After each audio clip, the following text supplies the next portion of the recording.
Meghan Markle and Prince Harry after a visit to a science park in Belfast, Northern Ireland, on March 23, 2018. Reuters. When royal biographer Katie Nicholl met with her publisher in the fall of 2016, she knew what she wanted her next book to be about and she wanted to get right on it.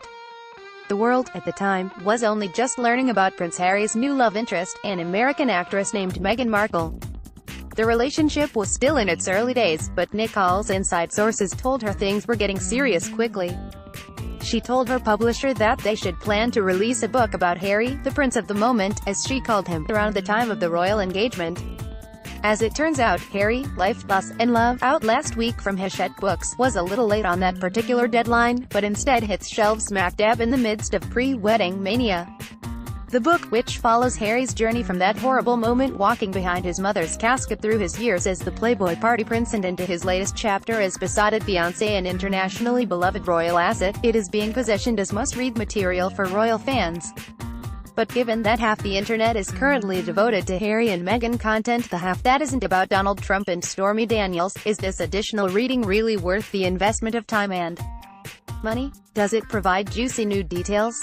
And can Canadian readers expect some love given that the royal romance blossomed right here in Toronto? We answer all of your burning royal bio questions below. Story continues below. Advertisement. Should I read the book from the start or just skip straight to the best bits?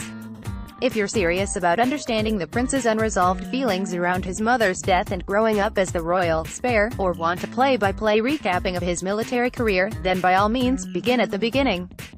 But if it's mostly Harry and Meghan trivia you're after, there's no shame in skipping straight to the chapter called Meeting Miss Markle. It is both a strength and a weakness of the book that it takes so long to get to the part we all want to know about. By the time you have read to page 175 of 272, you've been through exhaustive, and sometimes exhausting, backstory. There are some interesting and telling revelations. Who knew, for example, that Harry's previous relationships with Chelsea Davy and Cressida Bonas ended because neither women could cope with the demands of royal life? And Nicholl does a good job of drawing cause and effect lines between Harry's past and present. Still, there are certain sections that feel too much like homework. Is this an explosive tell-all or an authorized propaganda fest? It is an unauthorized biography, but don't let the salacious adjective fool you. Unlike the prince in those infamous Vegas photos, this book is pretty PG. Even Harry's out-of-control party days get covered with a fair amount of vagueness and sympathy. Yes, he had a few too many drinks, snogged a few too many girls, but if the fifth in line was ever truly bad, this book does a good job of sanitizing that part of his story. Even the infamous Nazi costume incident gets blamed on his handlers. Another clue that the palace may have been, if not on board, then not opposed. Nicholl spoke with dozens of the prince's friends, former colleagues and family employees, who would presumably not have gone on the record if it would mess with their chances of a royal wedding invite. Certainly the overall narrative, that the privileged party brat and tabloid favorite was actually a young man attempting to avoid the grief of losing his beloved mother, is nothing but good for Harry's public image. Who is Katie Nicholl and should we trust her? Story continues below. Advertisement. Nicholl, as discussed, it is a royal biographer whose previous works include a book about Kate Middleton, 2013, another about Kate and William, 2011, and one on the relationship between William and Harry, 2010. Her initial introduction to her future oeuvre came by way of a chance meeting with Harry at a party in the early 2000s. They chatted over a cigarette and the prince invited Nicholl to his private party. In the days that Harry and William were regulars at Bogey's nightclub, Nicholl was there too. Those days of easy access are long gone, but her list of well-placed contacts remains. Forget Meghan Markle, I'm a Diana loyalist. Anything in here for me? A lot. Nicholl positions the death of Harry's mother as the defining incident of Harry's life. It's the loss referenced in the book's title.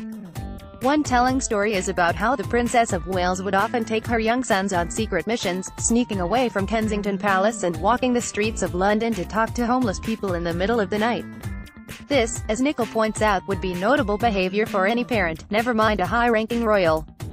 Diana's tireless efforts to make sure her sons grew up with a firm understanding of their own privilege, and how those efforts have been realized in her adult sons, is one of the book's most significant takeaways. For those who have been following the headlines around Harry and Meghan since day one, is there anything new here? There is, and some of the best new tidbits will be of particular interest to Canadian readers.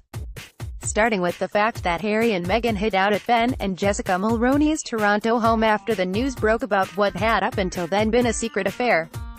The prince brought toys for the Mulroney kids while Ben, the son of former Prime Minister Brian Mulroney, shared a story about his childhood encounter with Diana. Another kink and detail comes in Nicholl's assertion that Marcus Anderson, who works for the celeb-friendly private members club Soho House, is the mysterious Cupid responsible for the successful setup. After Harry, a fan of Markle's TV show Suits, expressed interest in meeting Markle, Toronto-born Anderson apparently set up a casual group drinks night to avoid the pressure of a blind date. Story continues below. Advertisement. What about